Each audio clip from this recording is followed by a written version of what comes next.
अगर आप भी पकौड़े खाने के शौकीन हैं बरसात के मौसम में तो मेरे तरीके से बनाइए काले मसूर की दाल के पकौड़े, आपको बेहद पसंद आएंगे। तो हेलो एवरीवन, मैं हूँ ताजबर, स्वागत है आपका मेरे चैनल आयजा कुक फूड में।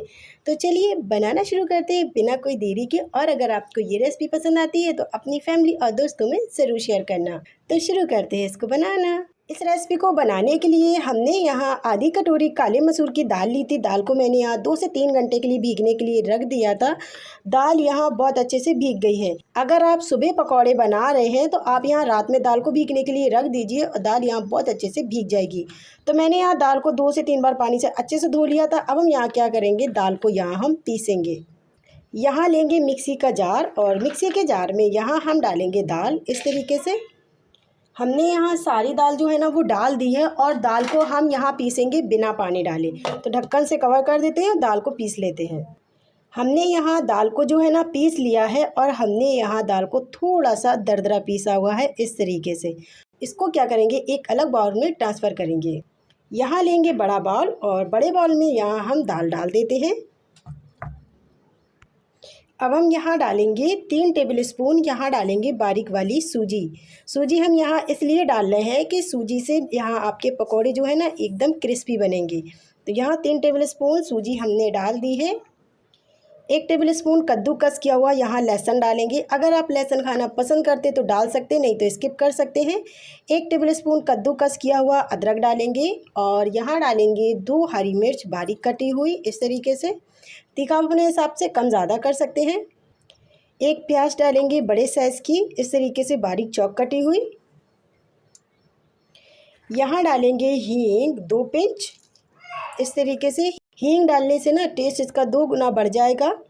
आधी छोटी चम्मच आमचूर पाउडर डालेंगे। अगर आपके पास आमचूर पाउडर नहीं है तो आप यहाँ डाल सकते हैं चाट मसाला पाउडर। और यहाँ डालेंगे बारीक कटी हुई यहाँ पालक के पत्ते डालेंगे। मैंने यहाँ सबसे पहले पालक को धोया, फिर उसके बाद मैंने यहाँ पे पालक को काट लिया है बारीक बारीक। आपके पास अगर पालक के पत्ते नहीं है तो आप यहाँ खूब सारा फ्रेश धनिया भी डाल सकते हैं यहाँ पे, या फिर आप यहाँ पत्ता गोभी भी ले सकते हैं। टेस्ट के अकॉर्डिंग नमक डालेंगे इस तरीके से। अब हम यहाँ क्या करेंगे, सभी चीज़ों को बढ़िया से मिक्स करेंगे इस तरीके से। और पानी हम यहाँ बिल्कुल नहीं डालेंगे, पालक अपना पानी छोड़ेगी और प्याज भी अपना यहाँ पानी छोड़ेगी, इसीलिए यहाँ हम पानी बिल्कुल भी नहीं डालेंगे। इसको हम यहाँ अच्छे से मिक्स करेंगे। हमने यहाँ सभी चीज़ों को बढ़िया से मिक्स कर लिया है। कलर के लिए डालेंगे आधी छोटी चम्मच हल्दी पाउडर और यहाँ डाल देते हैं हम 1 छोटी चम्मच कुटी हुई लाल मिर्च। आप चाहे तो डाल सकते हैं, नहीं तो आप यहाँ इसको स्किप भी कर सकते हैं। अच्छे से एक बार हम मिक्स करेंगे फिर इस तरीके से। और अब हम यहाँ क्या करेंगे, बिना कोई देरी किए चलते हैं गैस की तरफ इसके पकौड़े बनाने के लिए। और हाँ, पानी वगैरह आपको नहीं डालना है। अगर आपने इसमें पानी डाल दिया तो ये बैटर आपका पतला हो जाएगा और आपके पकौड़े नहीं बनेंगे। आप कढ़ाई में डालेंगे ये पकौड़े बिखरने लगेंगे अगर आपने पानी डाल दिया। हाँ, अगर आपका बैटर थोड़ा गाढ़ा लगे तो आप डाल सकते हैं, नहीं तो पानी आप बिल्कुल भी मत डालिए। तो चलिए बिना कोई देरी किए चलते हैं गैस की तरफ पकौड़े बनाने के लिए। अब हमने यहाँ गैस पे कढ़ाई रखी। कढ़ाई में हमने तेल डाल दिया था गर्म होने के लिए। तेल यहाँ बहुत अच्छे से गर्म है। यहाँ इस तरीके से बैटर जो उठाएंगे और यहाँ इसमें हम डालेंगे। बस आपको छोटे छोटे से यहाँ इस तरीके से पकोड़े डालना है, या फिर आप अपने साइज़ के जितने छोटे बड़े रखना चाहते हैं उस हिसाब से भी डाल सकते हैं। लेकिन यहाँ ना हम ज़्यादा छोटे बनाएंगे और ना यहाँ ज़्यादा बड़े बनाएंगे। फ्रेंड्स, आप लोगों से एक छोटी सी रिक्वेस्ट है, अगर आप लोगों को मेरी आज की ये रेसिपी अच्छी लगती है तो एक लाइक कर देना। अगर आप मुझे दिल से सपोर्ट करना चाहते हैं तो please Aiza cook food channel को सब्सक्राइब कर लेना। और आप मेरी रेसिपी कौन से शहर से और कौन से गांव से देख रहे हैं कमेंट्स करके ज़रूर बताना। तो जितने कढ़ाई में आ जाएंगे आराम से फ्राई होने के लिए हम यहाँ उतने ही डालेंगे और इन पकौड़ों को हम फुल गैस पे फ्राई करेंगे। जितने कढ़ाई में आ गए हैं आराम से फ्राई होने के लिए हमने यहाँ उतने ही डाले हैं। एक तरफ इनको बढ़िया से फ्राई होने देंगे। जब ये एक तरफ हल्के से फ्राई हो जाएंगी, जब हम यहाँ इनको अलटते पलटते हुए फ्राई करेंगे। लेकिन अभी हम यहाँ इनको टच बिल्कुल नहीं करेंगे। तो इनको अभी हम हल्का सा टाइट होने देते हैं, यानी हल्का सा फ्राई होने देते हैं। और इनको हमें फुल गैस पे फ्राई करना है। हमने यहाँ इन पकौड़ों को एक तरफ इस तरीके से फ्राई कर लिया है। मैंने यहाँ पे इसको हल्का सा फ्राई किया हुआ है। अब हमने यहाँ इसको इस तरीके से पलट दिए हैं। अब हम यहाँ इनको अलटते पलटते हुए फ्राई करेंगे।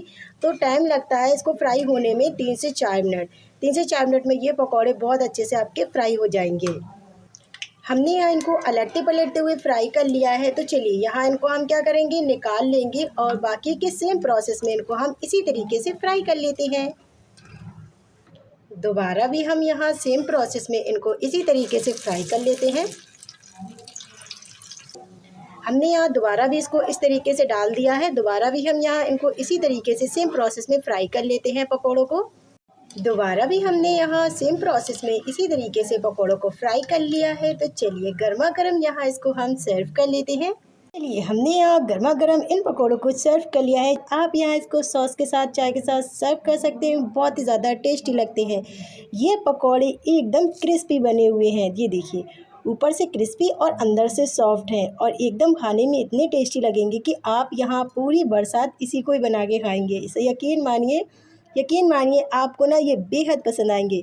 तो फ्रेंड्स, कैसी लगी मेरी आपको आज की रेसिपी कमेंट्स करके ज़रूर बताना, और रेसिपी अच्छी लगी हो तो एक लाइक कर देना। चैनल पे मेरे न्यू है तो चैनल को सब्सक्राइब कर लेना और बेल आइकन घंटी बटन ज़रूर दबाना, जिससे मैं नई रेसिपी लेकर आऊँ वो रेसिपी आप तक सबसे पहले पहुँचे।